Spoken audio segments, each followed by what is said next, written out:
According to studies done by NASA, carbon dioxide levels in the atmosphere are higher than they have been in the last 400,000 years. A large portion of this increase is due to human activity.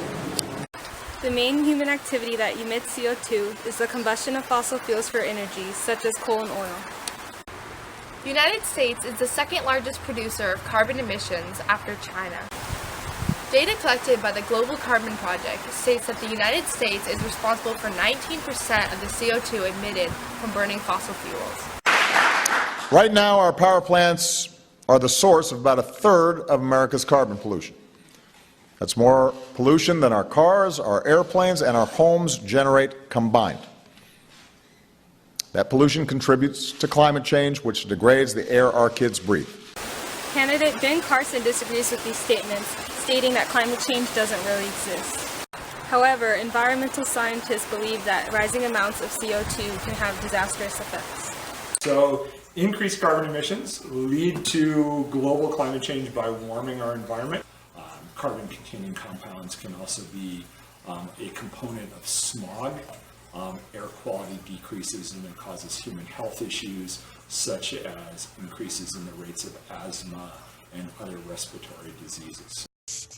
English teacher Mr. Porter has experienced some of the effects of non-renewable energy while living in China.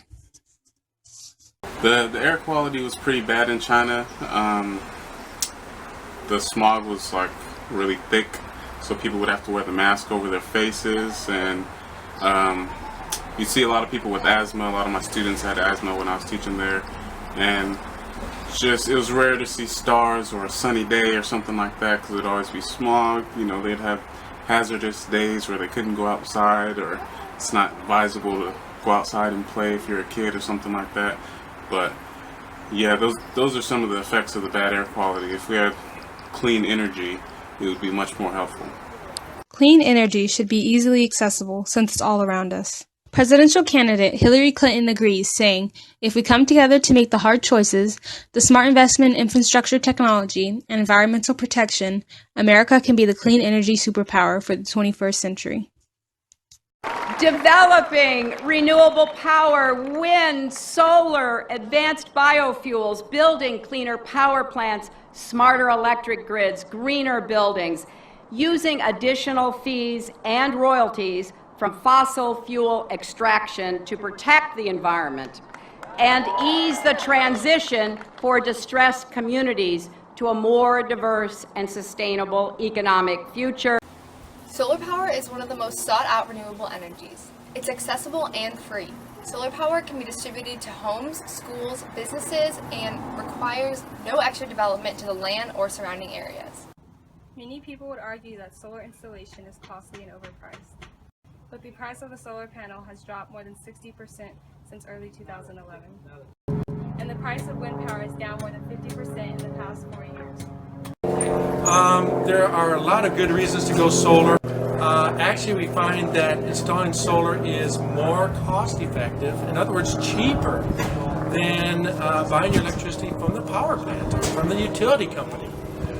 Most of the solar systems going in these days are paying for themselves in about 7 years. And they're figuring lifespan to be somewhere around 100, 200, 300 years. They really don't know how long these things are going to last. There's no moving parts, so it's kind of like a window. As long as it doesn't get broken, hopefully it'll continue to make power for a very, very long time. We're so excited. We're getting our solar panels installed today, and so not only will we be able to power the whole house on sunbeams, we will be able to drive to work and do all our commuting on solar energy. And it just seems like the right thing to do. I don't want us to be part of using more and more oil. I mean, you think of all the things that oil money is used for nowadays, everything from terrorism to pollution, and this is a way for us to be part of the solution. Another type of clean energy is wind. Wind energy is similar to solar in that it's free, renewable, and does not cause pollution.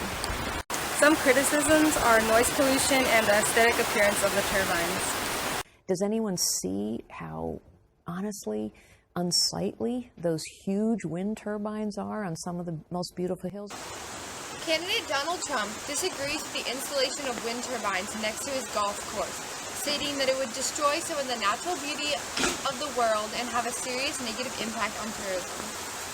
California alone, wind power plants offset the emission of more than 2.5 billion pounds of carbon dioxide and 15 million pounds of other pollutants that would have otherwise been produced. Some policies already exist supporting the use of clean energy. The Obama administration's New Energy for America plan aims to invest $100 billion into the clean energy industry, creating 5 million new jobs. The goal is to have 25% of electricity come from renewable sources by 2025. Fossil fuel and utility interests concerned about the rise of cheap clean energy are financing attacks on pro-clean energy policies to delay the growth of their competition. And special interests tied to the fossil fuel and utility industries are spreading disinformation about the cost of clean energy. Bloomberg report, it stated the global investment in renewable power plants has exceeded investment in fossil fuel plants for the first time ever. Clean energy use is increasing, but not as fast as it should be. It is now time for the candidates to discuss a plan that would increase the amount of clean energy accessed across the United States.